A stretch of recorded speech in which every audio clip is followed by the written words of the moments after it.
અમરેલી જિલ્લામાં આંબામાં climate change થતાં મોર ખરવા લાગ્યો છે। આંબામાં આવેલું ફ્લાવરિંગ ખરવા લાગ્યું છે, જેથી ખેડૂતો મુશ્કેલીમાં મુકાયા છે। શરૂઆતમાં ખૂબ જ સારું ફ્લાવરિંગ હતું, પરંતુ હાલના સમયે ફ્લાવરિંગ ખરતા ખેડૂતો મુશ્કેલીમાં મુકાયા છે। મારું નામ બાપભાઈ પરમાર, ગામ ખાંભા, જિલ્લો અમરેલી। અને મારે 7 વીઘાનો બગીચો છે। આંબાઈ સારા નરવા છે અને શરૂઆતમાં જ્યારે મોર ફૂટવાની શરૂઆત થઈ, ફ્લાવરિંગ આવવાની, ત્યારે ખૂબ સારું ફ્લાવરિંગ હતું અને આશા હતી કે આ સાલ આપણને સારું વળતર મળશે।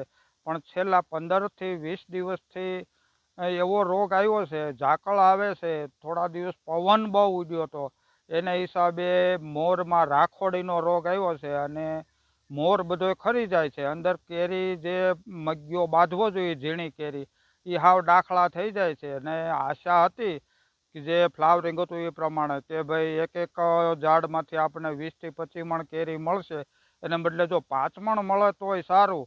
ઇજારદારો ઇજારો રાખવા આવતા, હજી અમે આપ્યો નહોતો, પણ હવે તો ઇજારદારો આવતા બંધ થઈ ગયા છે અને જે લોકોએ ઇજારા રાખ્યા છે અને ટોકન ચાર્જ આપ્યા છે, એ પોતાના પૈસા જતા કરી અને વયા જાય છે।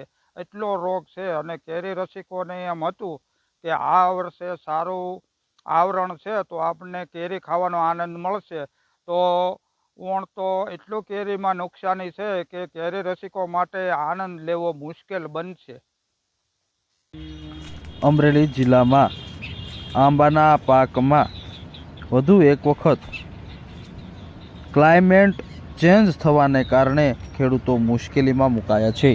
આંબાના પાકમાં સર્વપ્રથમ સારો મોર આવ્યો હતો અને સારો મોર આવતા ખેડૂતોમાં આનંદ જોવા મળ્યો હતો, પરંતુ વાતાવરણમાં અચાનક બદલાવ આવ્યો છે અને બદલાવ આવવાના કારણે ખેડૂતો મુશ્કેલીમાં મુકાયા છે। અમરેલી જિલ્લામાં વાતાવરણની અસર બાગાયતી પાક આંબામાં જોવા મળી રહી છે।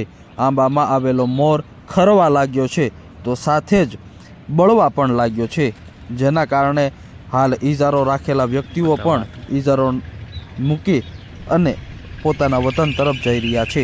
તો સાથે જ ચાલુ સિઝનમાં કેરી ઓછી થવાની શક્યતાઓ હાલ દેખાઈ રહી છે। અમરેલી જિલ્લો એ કેસર કેરીનો ગઢ ગણવામાં આવે છે અને અમરેલી જિલ્લામાંથી વિદેશમાં કેસર કેરીની નિકાસો પણ અનેક ખેડૂતો કરી રહ્યા છે, પરંતુ આંબામાં આવેલો મોર ખરી પડી રહ્યો છે અને મોર ખરતા કેરીમાં ઉત્પાદનમાં ખૂબ જ ઘટાડો થવાની શક્યતાઓ સેવાઈ રહી છે।